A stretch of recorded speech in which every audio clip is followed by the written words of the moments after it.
العلم قبل العمل وقبل القول وقبل الكسب، لأن لا يمكن أن تأتي بالعمل الصالح ولا بالقول السديد ولا بالكسب الطيب إلا إذا كان عندك علم. إذا لم يكن عندك علم لا تستطيع أن تميز بين بين عمل صالح وغير صالح، ولا بين قول سديد وغير سديد، ولا بين رزق طيب أو رزق خبيث.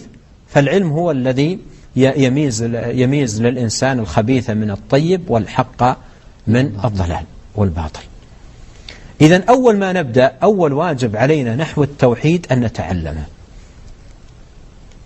وهذا أمر الله لنا في القرآن، قال فاعلم أنه لا إله إلا الله. هذا أمر بتعلم التوحيد، فاعلم أنه لا إله إلا الله. وإذا نظرت إلى واقع كثير من الناس تجد أنهم في غفلة عن تعلم التوحيد، في غفلة عن تعلم التوحيد وعن الاهتمام به والعناية به.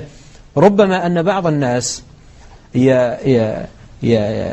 يهتم بأمر من الأمور يتعلم ويتفقه فيه ويبرع فيه ويشار إليه فيه بالبنان، ولم يعطي التوحيد من لحظاته ولا قليلا يتعلم. هذه مصيبة. يعني خلقك الله عز وجل لهذا التوحيد، ثم تبرع في أمور وأنت غافل عن التوحيد الذي خلقك الله لأجله، لا تتعلمه ولا تسأل عنه ولا تبحث عنه ولا تتفقه فيه، فهذه مصيبة عظيمة.